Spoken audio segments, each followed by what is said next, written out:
இப்போ நம்ம இந்த வீடியோவில் இப்போ என்ன பார்க்க போகிறோம் பார்த்தீங்கன்னா நம்ம பைக்குக்கு அதாவது நம்ம மயில் வாகனத்துக்கு இன்ஜின் ஆயில் தாங்க மாற்ற வரோம். இப்போ இன்ஜின் ஆயில் மாற்றினா ஒரு மேட்ரு இருக்கலாம், பட் இருந்தாலும் பரவாயில்ல. இப்போ என்ன ஒரு புது வகையான இன்ஜின் தான் நம்ம வாங்கியிருக்கோம். அதாவது புதுசான ஒரு ப்ராடக்ட் நம்ம வாங்கிடுவோம். என்ன இன்ஜின் ஆகிற உங்களுக்கு இப்போ காட்ட போகிறேன். அது இல்லாமல் இது பவர்ஃபுல் இன்ஜின் ஆயில், சாதா இன்ஜின் ஆயில் இல்லை, ரொம்ப பவர்ஃபுல்லான இன்ஜின் ஆயில் தான் வாங்கியிருக்கோம். நம்ம வீட்டுக்கு ஊற்ற வரோம்.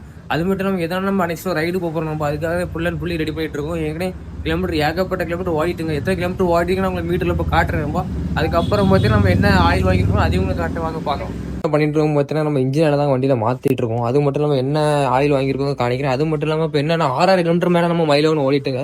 அதனால இப்போ ஆயில் ரிலீஸ் பண்ணதுக்கப்புறம் தெரியுது ஆயிலே சுத்தமாக இல்லைங்க. 1 லிட்டர் கூட வரலங்க. இவ்வளோ தாங்க இருக்குது மொத்தமே. இந்த மாதிரிலாம் யாராவது வண்டி வச்சுருந்தீங்கன்னா 5,000க்கு முன்னாடி, அதாவது 4,000லேயே மாற்றிருங்க. இந்த மாதிரிலாம் கொண்டு வராங்க. இந்த ஒரு இன்ஜினை பிரித்து டோட்டலாக வேலை பார்க்க மாதிரி தாங்க ஆகும். இப்போ என்ன கான்செப்ட், என்ன ஆயில் வாங்கியிருக்கோன்னு பார்த்தீங்கன்னா இது சாதா ஆயில் இல்லைங்க, இது இம்போர்ட்டட் ஆயில்ன்பா. இது இம்போர்ட்டட் மீன்ஸ் எந்த கண்ட்ரியில் உள்ளதுன்னு பார்த்தீங்கன்னா வியட்நாமில் உள்ளதுங்க. இதில் பார்த்தா தெரியும் நினைக்கிறேன். வியட்நாமில் ஒரு இம்போர்ட்டட் ஐட்டங்க இது. இது நம்ம மார்க்கெட்டில் வந்து நம்ம இதை ஃபஸ்ட் டைம் ஊற்ற போகிறோங்க. இது மோட்டோ ஜிபி அந்த ட்ராக்ல ஓட்டுவாங்க பார்த்தீங்களா, அந்த ஹை பர்ஃபார்மன்ஸ் பைக்கில் உள்ள ஒரு ஆயிலுங்க இது. நம்ம இதை தான் நம்ம ஊற்ற போகிறோம். அதாவது 10W50ங்கிற ஒரு ஹை பர்ஃபார்மன்ஸுங்க, ஃபுல்லி சிந்தட்டிக் தான். ஸோ நம்ம இதை தாங்க ஊற்ற போகிறோம். இந்த டப்பில் எத்தனை லிட்டர் இருக்குன்னு பார்த்தீங்கன்னா கிட்டத்தட்ட 1.700 ml இருக்கு நண்பா.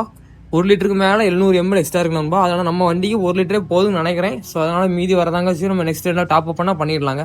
இதுதாங்க நம்ம வாங்கியிருக்க ஆயில். ஸோ இதுதான் நம்ம ஊற்ற போகிறாங்க. ஊற்றிட்டு அதே நம்ம பர்ஃபார்மன்ஸ் எப்படி இருக்குங்க நம்ம மயில் வந்து பார்க்க போகிறோம். முடிஞ்ச வரைக்கும் யாராக இருந்தாலுமே வண்டி வச்சுருந்தீங்கன்னா ட்ராவல் அதிகமாக பண்ணக்கூடியவங்க முடிஞ்ச வரைக்கும் 4,000 கிலோமீட்டர் உள்ளே மாற்றிடுங்க. இது என்னோட சஜஷன். நான் இவ்வளோ வச்சுருந்த டிலே பண்ணி ரொம்ப ஒரு பெரிய பிக் மிஸ்டேக் தாங்க. முன்கூட்டியே இப்போ நான் மாற்றினேன். அதாவது இப்போ பார்த்தா உங்களுக்கு தெரிஞ்சிடும் ஆயில் எவ்வளோ இருந்திருக்குன்னு. 1 லிட்டர் கூட வரல. சிசி கண்டிப்பாக இன்ஜின் சிசி ஆயிருங்க. அதனால் முடிஞ்ச வரைக்கும் சீக்கிரம் மாற்றுங்க. ஓகே, நம்ம இப்போ இந்த ஆயிலை டாப் பண்ணிவிட்டு நெக்ஸ்ட்டு ரைடுக்கு ப்ரிப்பேர் பண்ணி வச்சேன்பா. அடுத்த ஆயிலை ஊற்றியாச்சுங்க. முடிஞ்ச அவ்வளோதான் நம்ம நெக்ஸ்ட் ரைடு போகும்போது அடுத்த வீடியோவை அடுத்த நெக்ஸ்ட்டு பார்க்கலான்பா.